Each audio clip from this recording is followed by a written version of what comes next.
కాలం ఎప్పుడైనా వెనక్కి తిరిగి వస్తుందా? లేదు కదా. అయినా సరే మన జీవితంలో ఎక్కువ సమయాన్ని ఎవరికోసం వెచ్చిస్తున్నాం? బహుశా మనకి ఏమాత్రం విలువ ఇవ్వని వారి కోసం, లేదా భౌతికమైన సంపదను కూడబెట్టడం కోసమేనా?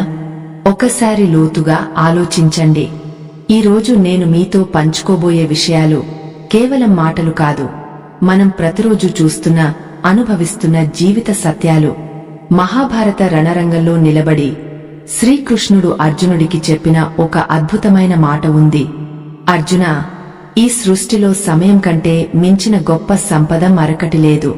ఎందుకంటే గడిచిపోయిన క్షణాన్ని నువ్వు ఎన్ని కోట్లు ఇచ్చినా తిరిగి తీసుకురాలేవు. నిజమే కదా. జీవితంలో మనం పరుగులు పెడుతూ సంపద, కీర్తి, ఎన్నో రకాల బంధాలను పోగు చేసుకునే పనిలో పూర్తిగా మునిగిపోతాం. కాని చివరికి మనతో వచ్చేది ఏముంటుంది? కేవలం మన కర్మలు, మనం చేసిన పనులు మాత్రమే మన వెంట వస్తాయి. మన నోటి నుండి వచ్చే ఒక మంచి మాట, విరిగపోయిన, బాధలో ఉన్న హృదయానికి ఎంతో సాంత్వన చేకూరుస్తుంది. దానికి మందులా పనిచేస్తుంది. కాని అదే నాలుకతో జారే ఒక కఠినమైన మాట మన అనుకున్న వాళ్లను సైతం శాశ్వతంగా దూరం చేస్తుంది. కాబట్టి మీ మంచి ప్రవర్తన, మీరు చేసే గొప్ప పనులే సమాజంలో మీ అసలైన గుర్తింపుగా నిలిచేలా జీవించండి. ప్రతిరోజును ఎవరికైనా సహాయం చేయడానికి దొరికిన ఒక అద్భుతమైన అవకాశంగా భావించండి. ఎందుకంటే నిజం చెప్పాలంటే అదే మన అసలైన సంపాదన.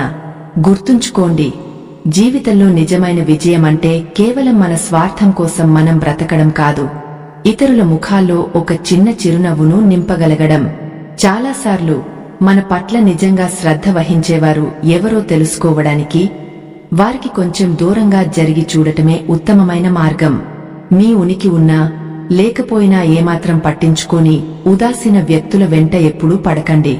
ఎవరైనా మిమ్మల్ని నిజంగా విలువైన వారిగా భావిస్తే వారి బిజీ జీవితంలో కూడా మీకోసం ఖచ్చితంగా సమయం కేటాయిస్తారు. అంతే తప్పకుంటి సాకులు చెప్పరు. మిమ్మల్ని మానసికంగా, భావోద్వేగపరంగా కృంగదీసే బంధాల నుండి మిమ్మల్ని మీరు కాపాడుకోవడం ముందుగా నేర్చుకోండి. ఒకవేళ ఎవరి దృష్టినైనా ఆకర్షించడానికి మీరు నిరంతరం ఆపసోపాలు పడుతూ పదే పదే ప్రయత్నించాల్సి వస్తే ఆ వ్యక్తి మీకు ఏమాత్రం తగనవారు కాదని స్పష్టంగా అర్థం చేసుకోండి. ఎవరైనా మిమ్మల్ని వారి ప్రాధాన్యతల జాబితాలో చిట్టచివరన ఉంచినట్లు మీకు అనిపిస్తే మౌనంగా వారి నుండి దూరంగా జరగడమే ఎంతో మంచిది. మీ అవసరం లేకుండానే వాళ్లు చాలా సంతోషంగా ఉంటున్నప్పుడు మిమ్మల్ని కనీస మనిషిగా కూడా గౌరవించని వారి కోసం అనవసరంగా బాధపడటం పూర్తిగా వ్యర్థం. ఒక బంధంలో మీ విలువను, మీ ప్రాముఖ్యతను ప్రతిరోజూ నిరూపించుకోవాల్సి వస్తుందంటే ఆ బంధం ఇప్పటికే తన బలాన్ని కోల్పోయిందని గ్రహించండి.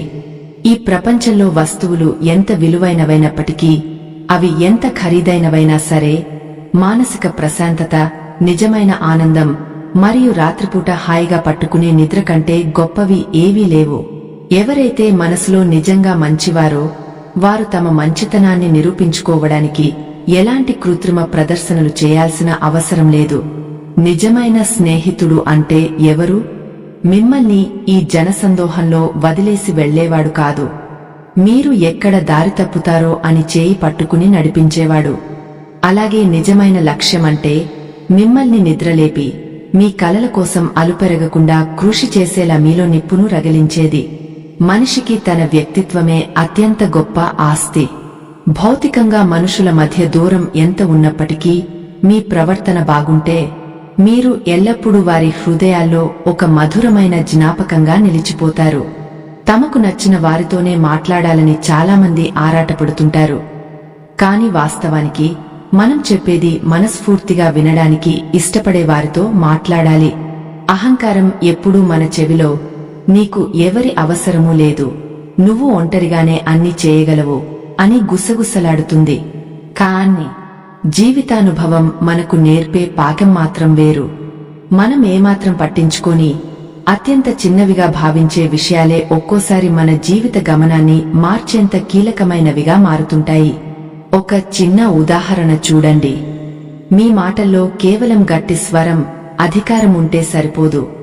ఎదుటివారిని కదిలించే శక్తి, ఆత్మీయత కూడా ఉండాలి.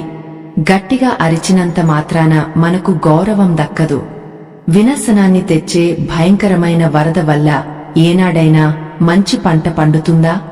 లేదు కదా. ప్రశాంతంగా కురిసే మృదువైన వర్షం వల్లే నేల పులకరించి పంటలు పండుతాయి. మనిషి మాట తీరు కూడా సరిగ్గా ఆ వర్షపు జల్లులాగే చల్లగా మనసుకు హత్తుకునేలా ఉండాలి. గతం ఎప్పుడూ ఒక నీడలాగా మన వెంటే ఉంటూ మనం చేసిన పనులను పదే పదే గుర్తు చేస్తుంటుంది.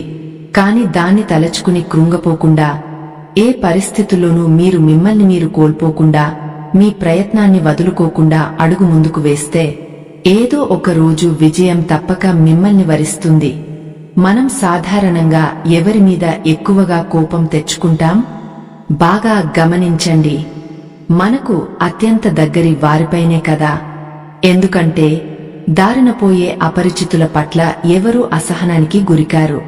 ఆ కోపం వెనుక కూడా వాళ్లు మనవాళ్లు అనే ఒక గాఢమైన అనుబంధం ఉంటుంది. మీరు అనుకున్న లక్ష్యాన్ని చేరుకోవాలనే ధృఢమైన సంకల్పం మీలో ఉంటే ఈ ప్రపంచంలో ఎలాంటి అడ్డంకి మిమ్మల్ని ఆపలేదు. ఒక మనిషి వ్యక్తిత్వం అనేది అతను వేసుకున్న ఖరీదైన దుస్తుల సువాసన కంటే ఎంతో గొప్ప ప్రభావాన్ని చూపుతుంది. పర్ఫ్యూమ్ వాసన కొద్ది గంటల్లోనే గాలిలో కలిసిపోవచ్చు, కాని మీ మంచి ప్రవర్తన అనే సువాసన మాత్రం ప్రజల హృదయాలలో ఎప్పటికీ చెరిగిపోకుండా నిలిచిపోతుంది. ఎప్పుడు నాకే ఇన్ని కష్టాలా, ఈ భూమ్మీద అత్యంత ఎక్కువ బాధలు పడుతున్నది నేనేనేమో అని పెరపాటున కూడా అనుకోవద్దు.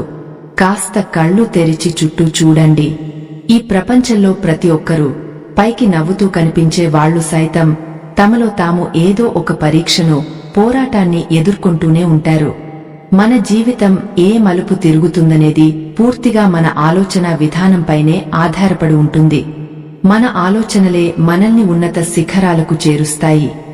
అవే ఆలోచనలు పాతాళానికి తొక్కేస్తాయి కూడా. విజయ శిఖరాలను అధిరోహించిన ప్రతి ఒక్కరికి పెద్ద పెద్ద యూనివర్సిటీ డిగ్రీలు ఉండాల్సిన పనేలేదు.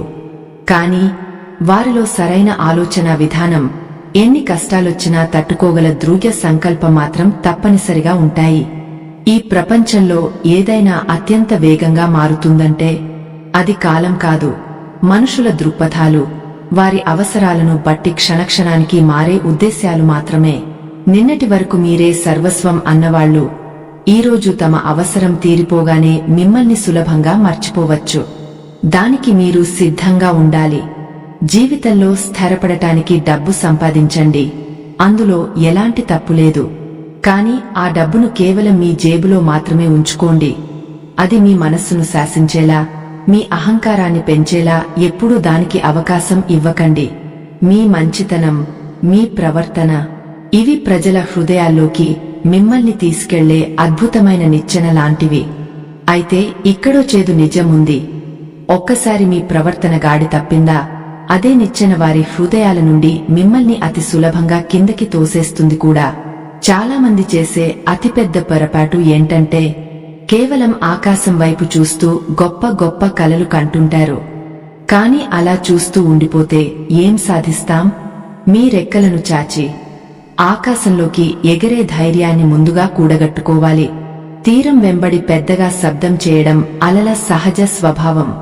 కాని పెను తుఫానుల మధ్యలో చిక్కుకున్నప్పుడు కళ్ళు మూసుకుపోయేంత చీకటిలో కూడా చెక్కుచెదరని ఆత్మవిశ్వాసంతో తమ మార్గాన్ని స్పష్టంగా చూడగలిగేవారే గమ్యాన్ని చేరుకుంటారు.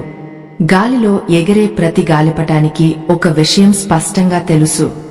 దారం తెగినా, గాలి ఆగిపోయినా ఏదో ఒక రోజు తాను కిందకి రాక తప్పదని. కాని ఆ చేదు నిజం తెలిసి కూడా అది ఏ రోజు ఆకాశంలోకి ఎగరడం మానేయదు కదా. మన జీవితం కూడా అచ్చం గాలిపటం లాంటిదే. ఎప్పటికైనా ఒక ముగింపు తప్పదనే భయంతో, ఆందోళనతో ముడుచుకుపోయి బ్రతకడం కాదు జీవితమంటే.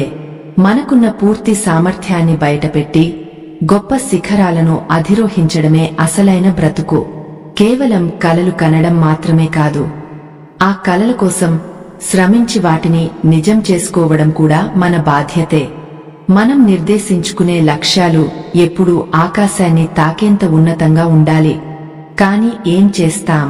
చాలామంది తమ జీవితాల్లో ఒక గరిగిసుకుని సౌకర్యవంతమైన సురక్షితమైన పరిధుల మధ్య ఎంతలా ఇరుక్కుపోతారంటే అసలు తమకి ఆకాశాన్ని చీల్చుకుంటూ ఎగరే శక్తి, రెక్కలు ఉన్నాయన్న విషయాన్నే పూర్తిగా మర్చిపోతారు.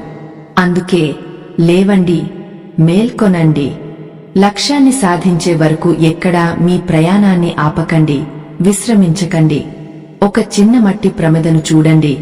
అది అంత దట్టమైన చీకటితో రాత్రంతా అలుపెరగకుండా పోరాడుతుంది. ఒక చిన్న మట్టి ప్రమిదకే అంత ధైర్యం ఉన్నప్పుడు ఈ దేవుని అత్యుత్తమ సృష్టి అయిన మీరు ఎందుకు భయపడుతున్నారు? మీ భవిష్యత్తును కేవలం మీ అరచేతి గీతలలోనో ఇతరుల మాటల్లోనో వెతకకండి. బదులుగా దారిలో ఎన్ని కఠినమైన బండరాళ్లు ఎదురైనా సరే వాటిని బలంగా ఈకొట్టి మరీ తనకంటూ ఒక కొత్త మార్గాన్ని ఏర్పరచుకునే విశాల సముద్రం నుండి పాఠం నేర్చుకోండి. ఎందుకంటే చనిపోయిన చేప మాత్రమే నీటి ప్రవాహంతో పాటు ఏ అడ్డు లేకుండా కొట్టుకుపోతుంది. కాని బ్రతికున్న చేప ఎప్పుడూ ఆ ప్రవాహానికి ఎదురీదుతూనే తన అసలైన బలాన్ని నిరూపించుకుంటుంది. మీరు నిజంగా సజీవంగా ఉన్నట్లయితే అన్యాయం మరియు తప్పులకు వ్యతిరేకంగా నిలబడే ధైర్యాన్ని మీలో నింపుకోండి. ఏదైనా ఒక మంచి ఉద్దేశం కోసం మీరు నిలబడాల్సి వస్తే ఒక చెట్టులా స్థిరంగా నిలబడండి. ఒకవేళ కాలం కలసరాక మీరు కింద పడిపోతే ఒక విత్తనంలా నేలమీద పడండి. తద్వారా మళ్లీ మొలకెత్తి తిరిగి లేచి మరింత అపారమైన శక్తితో మీ లక్ష్యం వైపు సాగపోగలరు. ఈ ప్రపంచంలో ఏ పక్షి గాయపడకుండా ఎగరలేదు. ప్రతి పక్షి ఏదో ఒక సమయంలో గాయపడే ఉంటుంది. కాని ఆ గాయాలను చూసి భయపడకుండా తిరిగి ఎగరడం నేర్చుకున్నవాడే నిజంగా జీవించినట్లు. ఎందుకంటే మీ ఆలోచనలే మీ భవిష్యత్తును తీర్చిదిద్దుతాయి మిత్రులారా. ఒకవేళ ఈరోజు మీకు అంతా చీకటిగా అనిపించినా ఆశావాదంతో అడుగు వేయండి. రేపటి ఉదయం మీ కోసమే వేచి చూస్తోంది.